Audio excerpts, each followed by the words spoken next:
Hello Manchester United fans, hello Erik ten Hag, কী অবস্থা আপনার? আপনি এখন কি শান্তিতে ঘুমাতে পারেন? কারণ ক্রিশ্চিয়ানো রোনালদো যখন ম্যানচেস্টার ইউনাইটেডে ছিল তখন নাকি আপনি শান্তিতে ঘুমাতে পারতেন না, রাতে নাকি আপনার ঘুম আসতো না।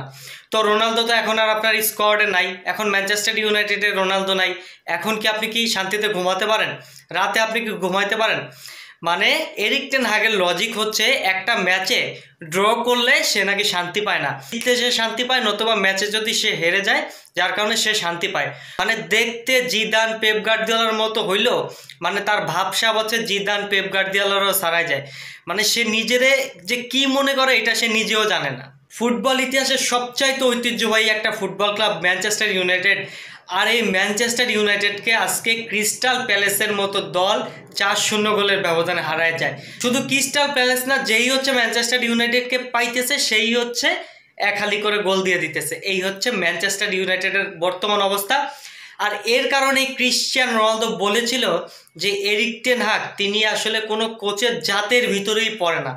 অর্থাৎ রোনালদো স্কোয়াডে থাকার কারণে তার রাতের বেলা ঘুম আসতো না, তার কারণে রোনালদো তো ম্যানচেস্টার ইউনাইটেড ছেড়ে চলেই গেছিল। কিন্তু এরিক টেন হাগের ঘুম আর কোনোদিনও আসবে না, কারণ এরিক টেন হাগ ম্যানচেস্টার ইউনাইটেডকে এমন একটা পর্যায়ে চলে গেছে, মানে এক কথায় বলতে গেলে ম্যানচেস্টার ইউনাইটেডের ক্লাবের ইতিহাসে তিনি হচ্ছে সর্বকালের একটা রেকর্ড গড়ে দিয়েছে। এরিক টেন হাগ তিনি এই 2 বছর 2.5 বছর যাবৎ ম্যানচেস্টার ইউনাইটেডে আসলো, তার যে ট্যাকটিক্স এবং তার যে দক্ষতা, এই দক্ষতা দিয়ে তিনি হচ্ছে ম্যানচেস্টার ইউনাইটেড ফুটবল ক্লাবের ইতিহাসে সর্বকালের সর্বসেরা কোচ হয়ে গেছে। স্যার অ্যালেক্স ফার্গুসন এরপর যারা আসছে সবাইকে পিছনে ফেলে তিনি এরকম ক্লাবের ইতিহাসে বিরল রেকর্ড করে দিছে। এর ভিতরে অন্যতম একটা রেকর্ড হচ্ছে এবারে সিজনে মাত্র 33টা ম্যাচ গেছে, আর এই 33টা ম্যাচের ভিতরেই ম্যানচেস্টার ইউনাইটেডকে 600টা প্লাস শটের মুখোমুখি হইতে হয়েছে প্রতিপক্ষের কাছ থেকে, যেটা কিন্তু ম্যানচেস্টার ইউনাইটেড ফুটবল ক্লাবের ইতিহাসে সর্বকালের সর্বোচ্চ শটের মুখোমুখি হওয়ার রেকর্ড।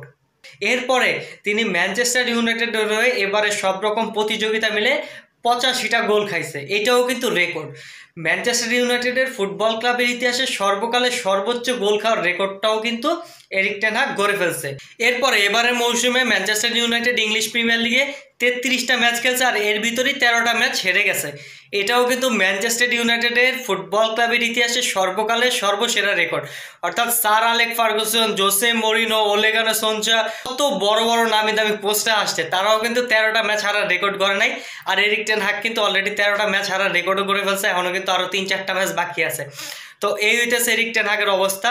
মানে এই মানুষটার আপনি একবার চিন্তা করেন যে রোনালদো স্কোয়াডে থাকার কারণে তার রাতের বেলায় ঘুম আসতো না, এরপরে সানচোর সাথে গ্যাঞ্জাম বাঁধাইছে, সানচো গ্যাঞ্জাম বাঁধানোর পরে সানচো কিন্তু রাগ হয়ে বরুসিয়া ডর্টমুন্ডে চলে গেছে, রাশফোর্ডের সাথে ঝামেলা পাকাইছে, এরপরে হচ্ছে আপনার ক্যাসিমিরোর সাথেও বনিবনাত হয় না, ভারানের সাথেও তার মিলে না, যার কারণে ভারানের মতো ফুটবলারে বেঞ্চে বসায় রাখে।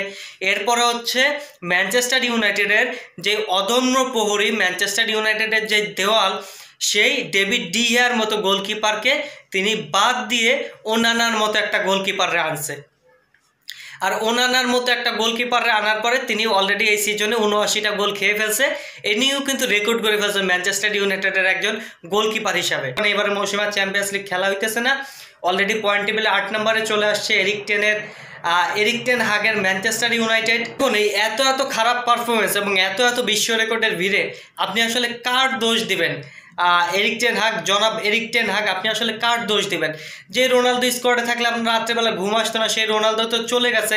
রাশফোর্ডও আপনি ঠিকমতো ব্যবহার করতে পারেন নাই, এরপর রাশফোর্ডও আপনি বসায় রাখছেন দিনের পর দিন, রাশফোর্ডও নাই, সানচোও চলে গেছে, ডেভিড ডি গিয়ার থেকে ভালো গোলকিপার আনছেন, সেও খেলতেছে আপনার পছন্দের গোলকিপার। আপনি যে স্ট্রাইকাররা চাইছিলেন সেই স্ট্রাইকাররা আনছে, আপনি যে ডিফেন্সটা চাইছিলেন সেই ডিফেন্সটা আনছে, আপনি যেই মিডফিল্ডারে চাইছিলেন সেই মিডফিল্ডারে এনে দিচ্ছে ম্যানচেস্টার ইউনাইটেড। রোনালদো চলে গেছে, গোলকিপার পজিশন পরিবর্তন হয়েছে, সবই তো আপনার পছন্দের ফুটবলারকে এনে দিছে হাজার হাজার মিলিয়ন মিলিয়ন ডলার খরচ করে ম্যানচেস্টার ইউনাইটেড।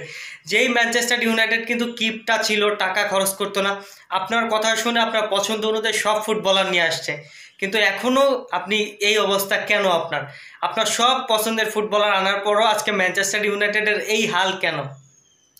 অর্থাৎ দিন শেষে প্রকৃতিরও একটা অভিশাপ আছে, সেটাই হচ্ছে যে আপনি যে ম্যানচেস্টার ইউনাইটেড ফুটবল ক্লাবের সর্বকালের সর্বশ্রেষ্ঠ ফুটবলার ক্রিশ্চিয়ানো রোনালদোকে অপমান করেছিলেন, অর্থাৎ রোনালদোকে অপমান করে আজ পর্যন্ত কেউ কোনোদিন সুখী হতে পারে নাই। আর আপনি এরিক টেন হাগ, আপনি তো কোনো কোচের জাতেও পড়েন না, সেটা কিন্তু রোনালদো অকপটেই স্বীকার করেছে। অর্থাৎ আপনিও রোনালদোকে অপমান করে, রোনালদোকে কাঁদিয়ে আপনিও কোনোদিন সুখী হতে পারবেন না।